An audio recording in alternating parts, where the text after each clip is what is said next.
Good Morning Brew Daily Show. I am Neal Fryman. And I'm Toby Howell. And Neal, I was scrolling through the Morning Brew Twitter account the other day, and I saw this quote from Mr. Wonderful. This is not going to be good. A.K.A. Kevin O'Leary, A.K.A. the guy on Shark Tank. But he said, I call my employees 24/7. That's the deal. If you don't work in the office, I can call you at 2 a.m. if we've got a crisis. He doesn't actually believe this, is my thought. I think he's just he's riding just a wave of publicity right now by saying the most trolly things ever.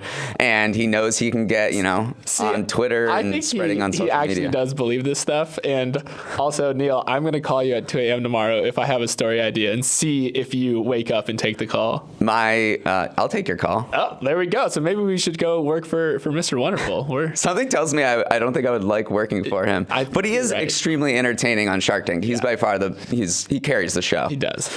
Let's talk about what we're going to talk about on our show. We're both Mr. Wonderfuls on our show. WWE wants to allow betting, and we'll talk about why that is a little unique. We'll do Neal's Numbers, which is a great segment. Some have said the world's best podcast segment. And then finally, Mr. Beast is back doing Mr. Beast things. Every week there's Mr. Beast. Every week Mr. Beast drama, but it's actually really interesting and ties into sort of larger trends, and we'll talk about what that is. But first, I have a question for you. What would you do with $1.3 billion worth of canceled shoes? I'm so glad I don't have to deal with this problem. I can't even imagine what that looks like. Right. So this has to do with Adidas is what I'm talking about. And Adidas dropped its partnership with Kanye West, now known as Ye, 5 months ago over his anti-Semitic remarks. But Adidas doesn't know what to do with all of the Yeezy shoes it has. And in an earnings call yesterday, the CEO, Bjorn Gulden, was literally thinking out loud and playing possible scenarios in front of analysts and everyone who was listening.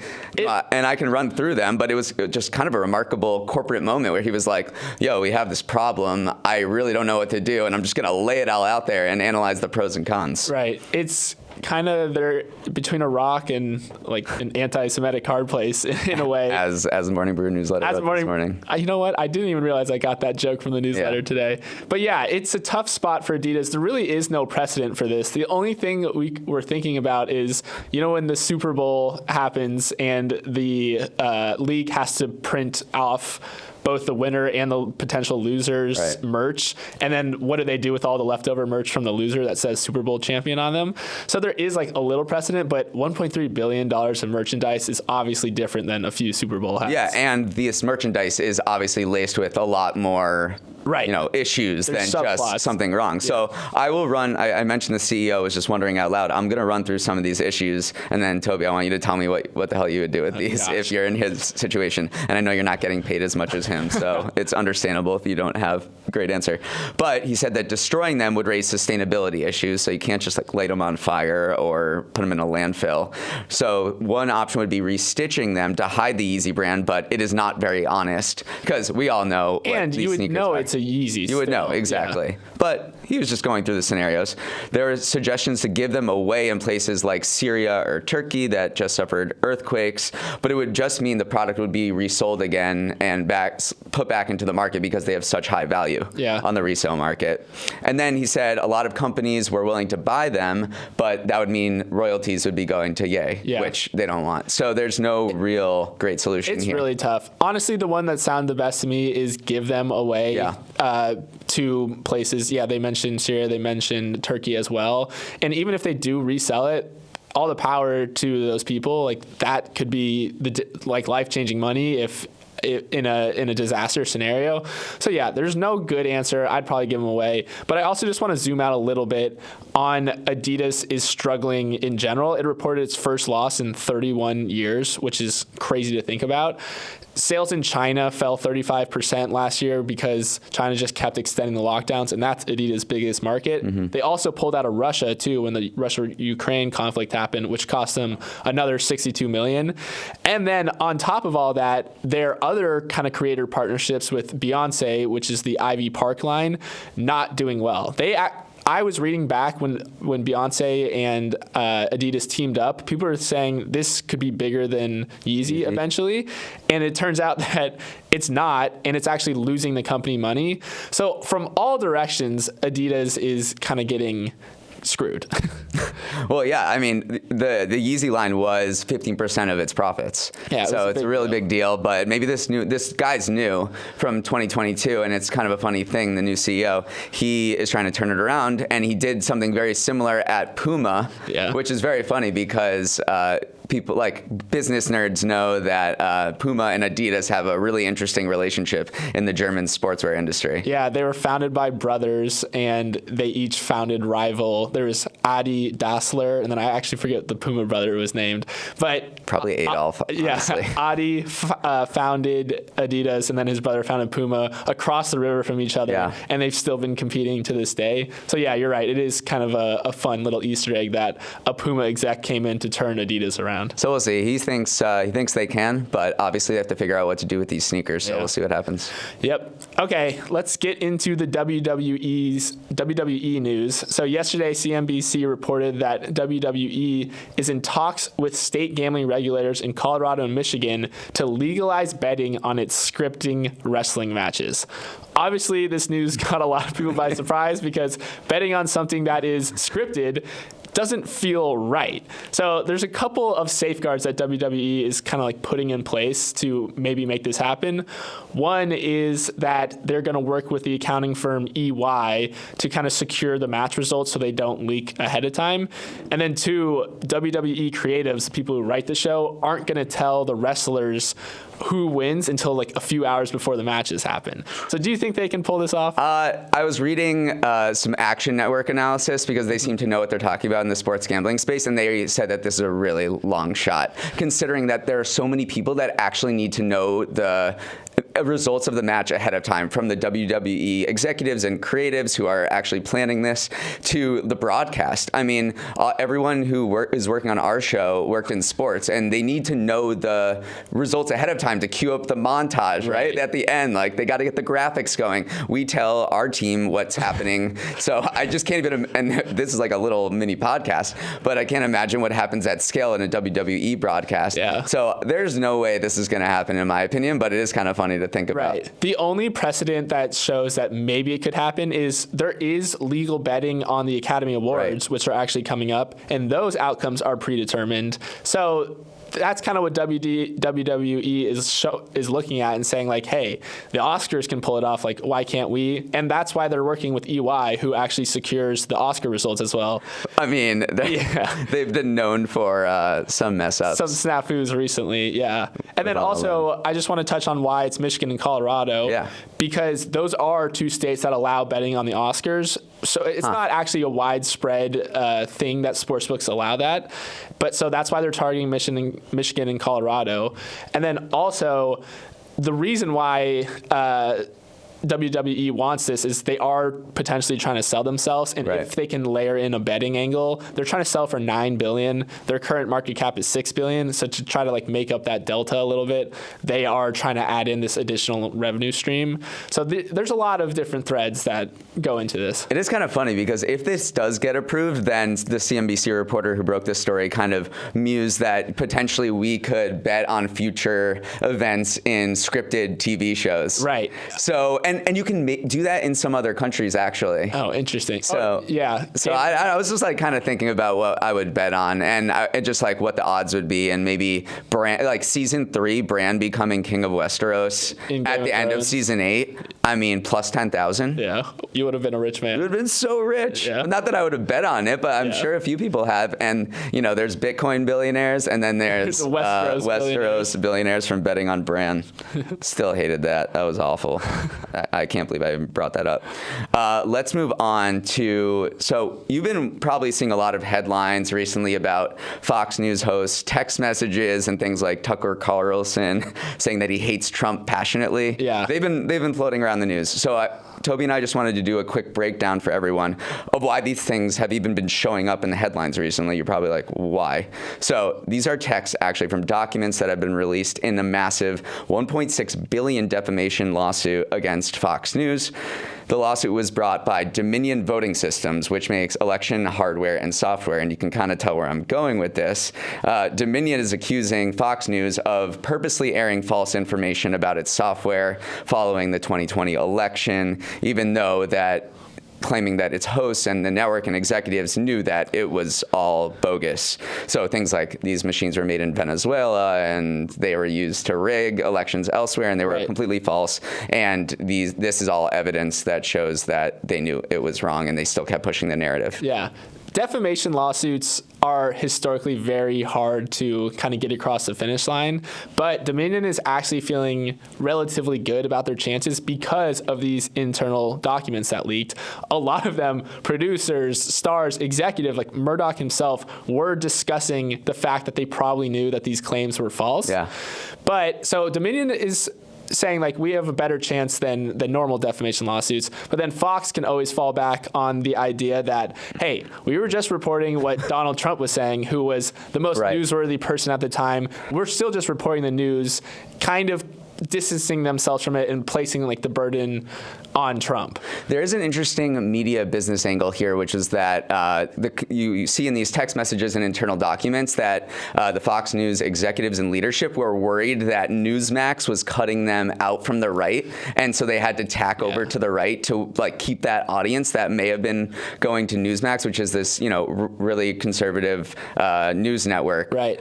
So it was kind of interesting the right battle between the right-wing battle between media over there. Because I remember Fox called Arizona for Biden on election night, and that fact alone like alienated a lot of its viewership. Right. And so people, they were making the claim, Dominion is saying that Fox tried to swing back further to the right, just like you said, to recapture those viewers. So this is a really interesting lawsuit, has huge ramifications for media business, for freedom of the press, and I think it's going to trial next month. So we will see what happens there.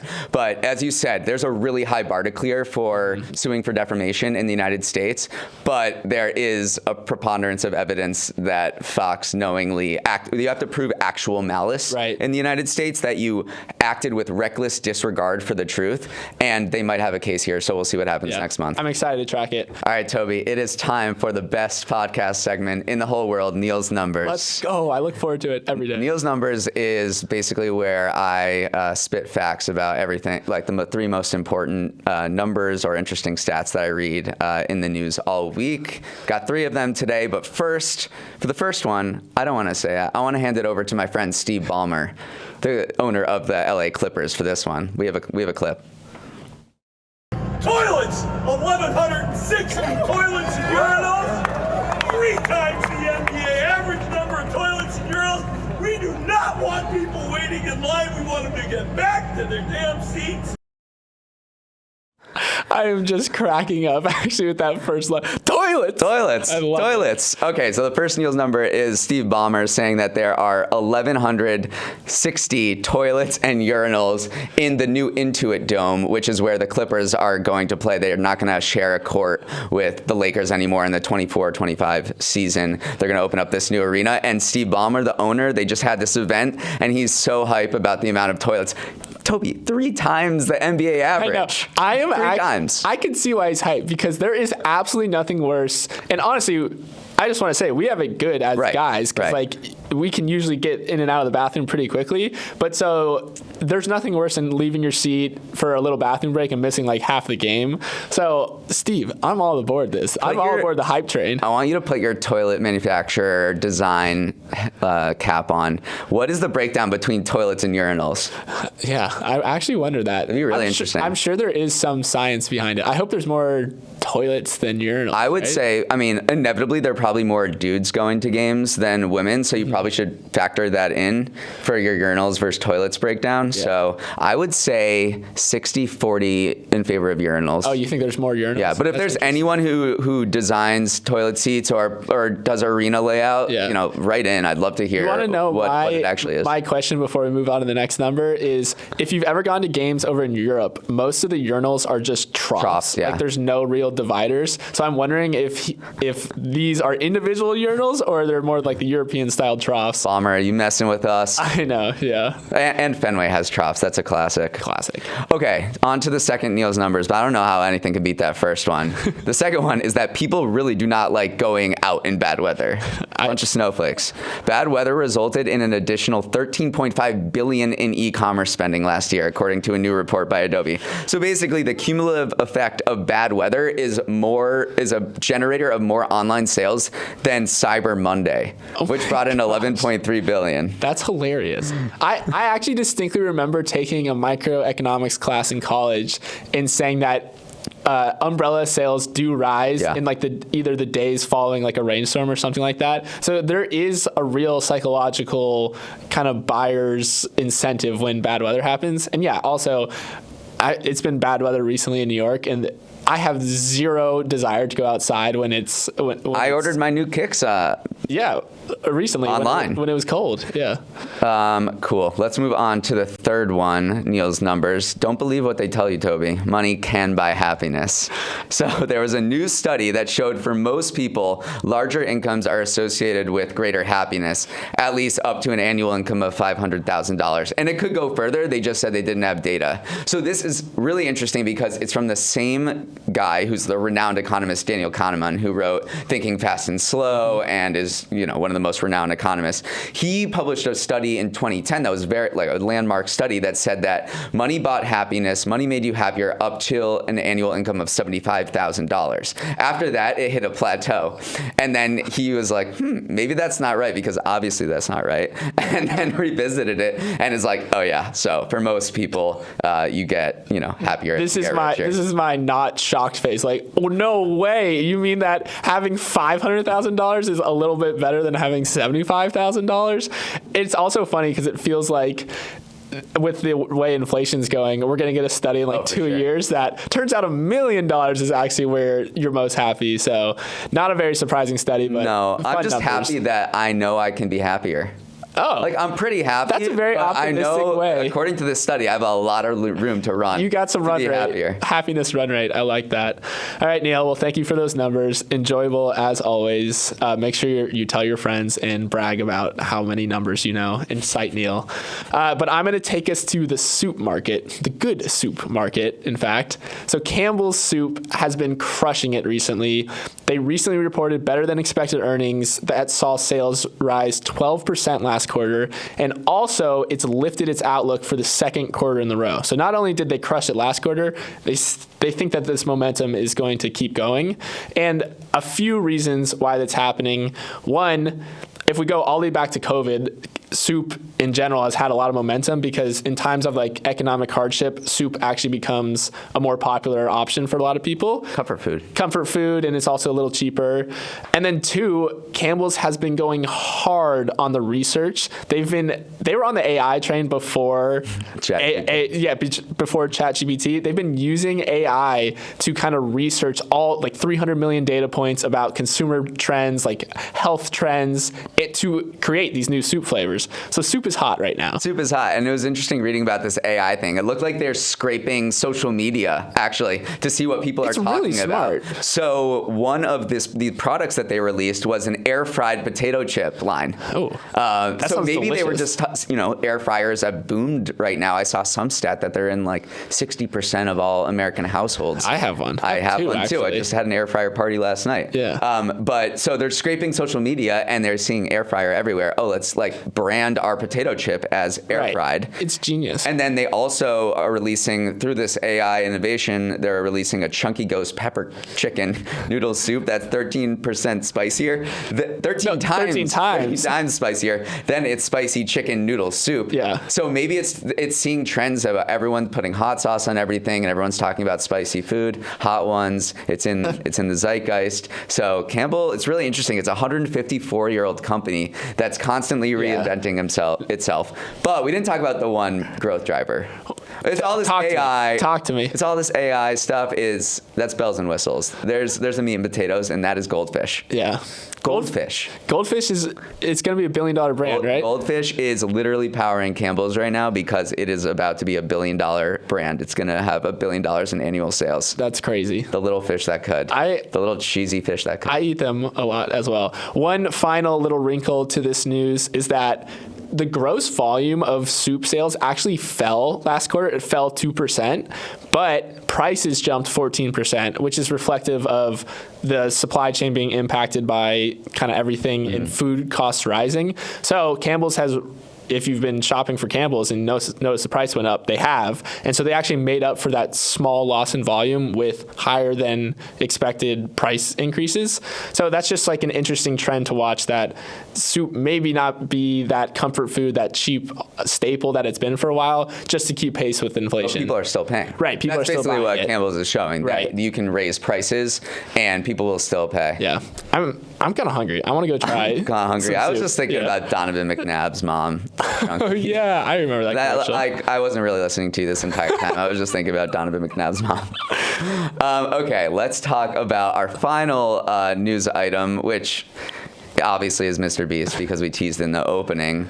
Mr. Beast, the world's most popular YouTuber, is back in the news, and he's spurring more existential debate over capitalism, philanthropy, and fandom in today's age. And I know I made that sound deep, but this one man really does. He like speaks to a lot of different trends. So I'll tell you what this is about. But he has this chocolate brand called Feastables. Mm-hmm. Never tried it. Never tried it. I will never. And he asked his followers on Twitter last week to clean up the Feastable aisles in Walmart because they were getting a little, messy. Out of sorts. So he was like, please clean up this. And people did it. And they took pictures. Feastables threw a little contest as well and threw a little monetary incentive. But for the most part, people just did this out of absolute love of Mr. Beast. Yeah. And so this raised a lot of questions about a guy who's worth $500 million exploiting his fans basically and saying, do unpaid labor for me. I know. I cannot believe that it's so ridiculous, the headlines that come out of anything Mr. Beast does, because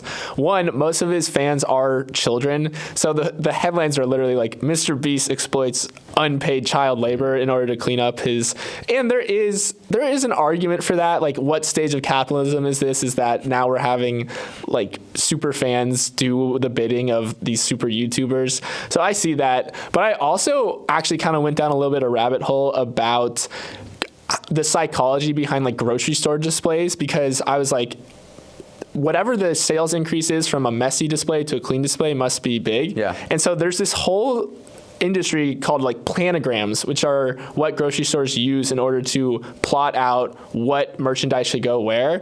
And so one of the biggest indicators and one of the biggest kind of boost in sales you can get as a brand comes from positioning your product at a certain place in the store. Neal, I'm going to put you on the spot here, but where do you think the best-selling products usually exist, like on the shelves? Not being a planogram expert myself, but the thing that makes the most sense is whatever's eye level, because that's just easier to grab. It's what you're looking at, and I don't have to like twist my head to look at anything. Jeez, that is, maybe you are a planogram expert, because you are dead on with that. That makes sense. The saying in the grocery industry goes, eye level is buy level. So that's where you buy the most stuff. And then it's also why some other things about the planogram industry is that's why you see ping pong balls next to red Solo cups. Like, they try to pair items together. That is all the time we have today. Second to last podcast for the week. Make sure to write in and let us know what you think about Mr. Beast or anything else we talked about at Morning Brew Daily at morningbrew.com. Always want to shout out our amazing crew in the back. Our producer and editor is Emily Milliron. The show's technical director is Elias Alba. Our supervising producer is Bryce Beloff. The show's audio genius, truly, is Kelsey Jones. Hair and makeup is at Walmart cleaning up a Feastable shelf. Devin Emery is our chief content officer. Our show is a production of Morning Brew. Great show today, Neal. Let's run it back tomorrow.